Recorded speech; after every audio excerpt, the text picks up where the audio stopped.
በስመ አብ ወወልድ ወመንፈስ ቅዱስ አሐዱ አምላክ። አመ ረቡዕ ለወርኃ ታኅሣሥ በዛቲ ዕለት አይረፈ በከዊነ ስም ሐዋርያ ቅዱስ እንድርያስ እቡሁ ለስምዖን ጴጥሮስ። አንድ አምላክ በሚሆን በአብ በወልድ በመንፈስ ቅዱስ ስም ታኅሣሥ 4 በዚች ቀን የሊቀ ሐዋርያት ቅዱስ ጴጥሮስ ወንድም የተመሰገነ ቅዱስ ሐዋርያ እንድርያስ በምስክርነት አረፈ። ለዚህም ቅዱስ ይሰብክ ዘንድ ዕጣው በልዳ ሀገር ወጣ። ከእርሷም ብዙዎች በቅዱስ ጴጥሮስ ትምህርት አምነው ነበር። አንደበቱ የሚጥም በሥራ ሁሉና በአምልኮቱ የተወደደ ያማረ ደቀ መዝሙሩ ፊልሞና አብሮት ነበር። ሐዋርያ እንድርያስም ከፍ ካለ ቦታ ላይ ወጥቶ ጣዕም ባለው አንደበቱ ከቅዱሳት መጻሕፍት እንዲያነብ አዘዘው። የጣዖታት ካህናትም የሐዋርያ እንድርያስን መምጣት በሰሙ ጊዜ አማልክቶቻቸውን ይረግሙ እንደሆነ ሊጣሏቸው ሽተው የጦር መሳሪያዎቻቸውን ይዘው ወጡ። በዚያን ጊዜ ፊልሞና በቤተ ክርስቲያን ውስጥ ከወርቅና ከብር የሰው እጅ ሥራ የሆኑ የአሕዛብ አማልክቶቻቸው አፍ አላቸው፣ አይናገሩም፣ ዓይን አላቸው፣ አያዩም፣ ጆሮ አላቸው፣ አይሰሙም፣ አፍንጫ አላቸው፣ አያሸቱም፣ እጅ አላቸው፣ አይዳስሱም፣ እግር አላቸው፣ አይሄዱም፣ በጉሮሯቸውም አይናገሩም፣ የሚሰሯቸውና የሚያምኑባቸው ሁሉ እንደነርሱ ይሁኑ እያለ ሲያነብ ሰሙት። ስለ ቃሉ ጣዕምና ስለ ንባቡ ማማር ልባቸው ከክደት ማሰሪያ ተፈታ። ወደ ቤተ ክርስቲያንም ገብተው ከሐዋርያ እንድርያስ እግር በታች ሰገዱ። ክብር ይግባውና በጌታችን በኢየሱስ ስምም አመኑ። እርሱም የቤተ ክርስቲያንን ትምህርት አስተምሮ የክርስትና ጥምቀትን አጠመቃቸው። ከእሳቸው ጋራም ጣዖትን ከሚያመልኩ ውስጥ ብዙዎች አምነው ተጠመቁ። በዚያ ወራትም እንዲህ ሆነ። በልዳ ሀገር አቅራቢያ ስሙ ዮሐንስ የሚባል አንድ ቄስ ነበረ። ለእርሱም አንድ ልጅ አለው። እርሱም ከባልንጀራው ጋር ሲጫወት በድንገት ገደለው። የሟች አባትም ልጅህን የገደለ ልጅህን አሳልፈ ስጠኝ ሲል ቀሲስ ዮሐንስን ያዘው። ቀሲስ ዮሐንስም የሀገር ሰዎችን ሂጄ ሐዋርያ እንድርያስን እስከማመጣው ዋስ ሁኑኝ፣ እርሱ የሞተውን ያስነሳልኛልና ብሎ ለመናቸው። እነርሱም በተዋሱት ጊዜ ቀሲስ ዮሐንስ ወደ ሐዋርያ እንድርያስ ሂዶ ችግሩን ሁሉ ነገረው። ሐዋርያ እንድርያስም ቀሲስ ዮሐንስን እንዲህ አለው፣ ከኔ ዘንድ የሚጠመቁ ብዙ ሕዝቦች ስላሉ ካንተ ጋር እሄድ ዘንድ አይቻለኝም። ግን ደቀ መዝሙር ፊልሞና አብሮ ይሂድ፣ እርሱ የሞተውን ያስነሳልሃል አለው። ሐዋርያ እንድርያስም ከቄሱ ጋር ሂዶ የሞተውን ያስነሳለት ዘንድ ፊልሞናን አዘዘው። ወደ ከተማውም ሲቀርቡ ቄሱንና ፊልሞናን ሰዎች በከተማው ውስጥ ሁከት ሆኗልና አገረ ገዢው እንዳይገድላችሁ ወደ ከተማ አትግቡ አሏቸው። ፊልሞናም እንዲህ አለ፣ እኔ የመምህሬን ትእዛዝ መተላለፍ አልችልም። የሞተውን ለማንሳት እሄዳለሁ እንጂ መኮንኑም ቢገድለኝ መምህሬ እንድርያስ መጥቶ እኔንም አስቀድሞ የሞተውንም ያስነሳልና አለው። ሲገባም መኮንኑን ኒቆሮስን ተገናኘውና ፊልሞና እንዲህ አለው፣ ሀገርን ለምን ታጠፋለህ? የሾመህ ከክፉ ነገር ሁሉ ሀገርን ልትጠብቅ አይደለምን? መኮንኑም ይህ ሰው ነፍሰ ገዳይ ይመስላል አለ። ወታደሮችንም ይዛችሁ ሰቅላችሁ ግረፉት አላቸው። ወታደሮቹም ይገርፉት ዘንድ ይዘው ሰቀሉት። ፊልሞናም ኒቆሮስ የተባለውን መኮንን እንዲህ አለው፣ የበደልኩት በደል ሳይኖር ለምን ሰቅለህ ትገርፈኛለህ? እኔ ታናሽ ብላቴና ስሆን ደቀ መዝሙሩን እኔን ሰቅለው ሲገርፉኝ የመለኸት ድምፅ ይመለከት ዘንድ ለመምህሬ እንድርያስ ማን በነገረው አለ። ወደ ወታደሮቹን ፊቱን መልሶ እንዲህ አላቸው፣ ከውስጣችሁ የሚራራና የሚያዝንልኝ የለምን?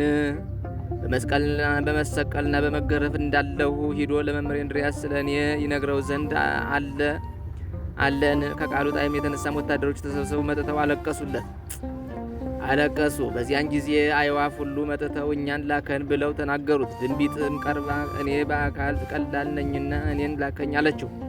አንቺ ሳመንዝራ ነሽ፣ ከወገንሽ በመንገድ አንዱን ያገኘሽ እንደሆነ ከእርሱ ጋር ትጫወቻለሽ፣ ፈጥነሽ አትመለሽም አላት። ከዚያም በኋላ ቆራ ቀርቦ እኔን ላከኝ አለው። ፊልሞናም እንዲህ አለው፣ አንተም በቀድሞ ዘመን በተላክ ጊዜ ለአባታችን ኖህ የመልእክቱን መልስ አልመለስክም አለው።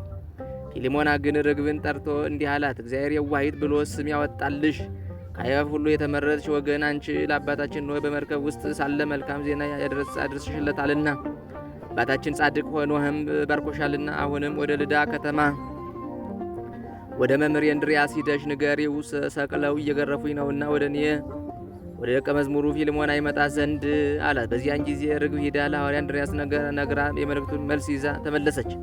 የተባረከች ርግብም ለፊልሞና መምህርህ እንድርያስ እኔ እመጣለሁ፣ አይዞ በርታ ብሎአል አለችው። በዚያን ጊዜ ርግብ በሰው ቋንቋ ለፊልሞና ስትናገረው ኒቆሮስ መኮንን ሰማት፣ እጅግም አደነቀ። ፈጥኖ ተነስቶም ራሱ በእጁ በፊልሞናን ፈትቶ ከተሰቀለበት አወረደው። ክብር ይግባውና በጌታችን ኢየሱስ ስም አመነ። ሰይጣን ግን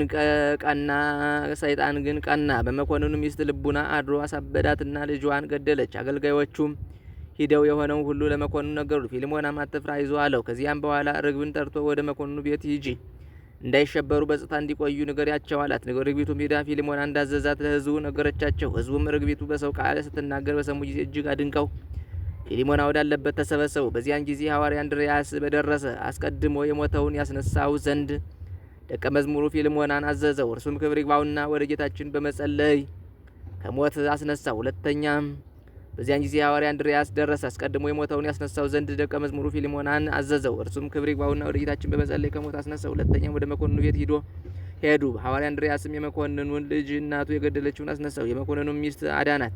ከእርሷ የወጣውንም ያንን ጋኔን ይዞ በሰው ሁሉ ፊት ምድርን ከፍቶ ወደ ጥልቅ አዘቅት ጣለው፣ አሰጠመው።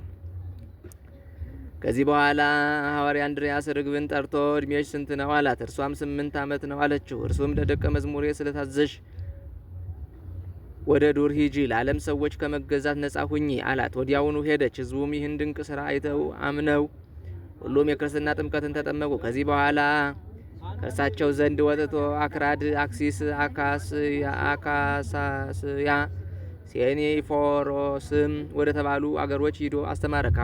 ከሐዋርያ በርተሎሜዎስም ጋር ተገናኝቶ ጋዝሪኖስ ወደሚባል አገር በአንድነት ሄዱ። የሀገር ሰዎች እግዚአብሔርን ወደ ማወቅ እስከተመለሱ ድረስ ረዳት ከተደረገላቸው ገጸ ከልብ ጋር ገብተው ወንጌልን ሰበኩ። ድንቅ ታምራትንም አደረጉ።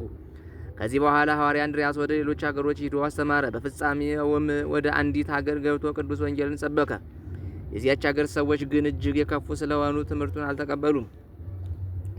ከቅዱስ ሐዋርያ እንድርያስም ድንቅ ታምራትን ስላዩ ያመኑ አሉ። ያላመኑ ግን ወደ እነርሱ እንዲመጣና እንዲገድሉት በቅዱስ እንድርያስ ላይም ክፉ ምክርን መክረው በተንኮል ወደ እርሱ መልእክተኞችን ላኩ። መልእክተኞቹም ወደ ቅዱስ እንድርያስ ሲደርሱ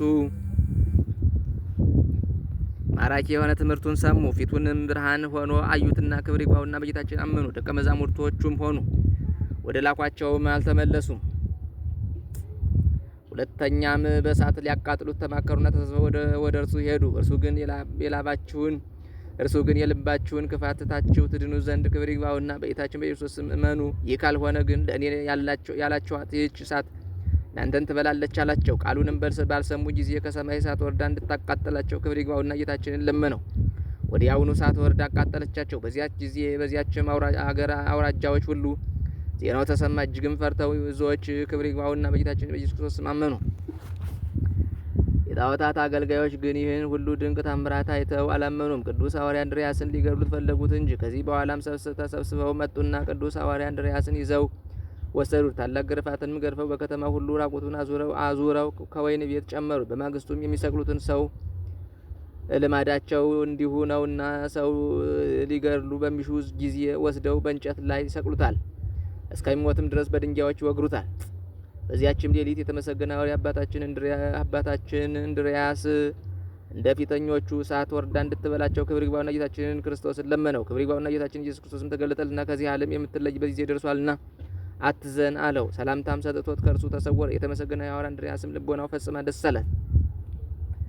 ንጋትም በሆነ ጊዜ ወስደው በእንጨት ላይ ሰቀሉት። እስከ ሞተ ድረስም በድንጋዮች ወገሩት። አማንያን ሰዎችም መጥተው ስጋውን ወስደው ገንዘው ቀበሩት። ከእርሱም ታላላቆች የሆኑ ድንቆች ታምራቶች ተደረጉ። እግዚአብሔር ምስጋና ይሁን። እኛን በቅዱስ ሐዋርያ እንድርያስ ጸሎት ይማረን፣ በረከቱም ከእኛ ጋር ትኑር ለዘላለሙ አሜን። ሰላም ለከ ረዳ ኢየሱስ ኬንያ እንተሰበከ ወንጌሎ ወመሃርከ በኒቆምድያ እንተሰበከ ወንጌሎ ወመሃርከ በኒቆምድያ እዝየምር ለከ ወየብ በሃሌሉያ አንቃሃኒ ማኬትየ እንድርያስ ሐዋርያ ከመበድየከ ነቅሃት እሙታን ልድያ። በዚችም ቀን የቅዱሳን የአባ ጻ የአባ ያዕቆብ የዘካርያስ የስምዖን የታወድራና የታውፍልያ መታሰቢያቸው ነው። በረከታቸው ከእኛ ጋር ትኖር ለዘላለሙ አሜን።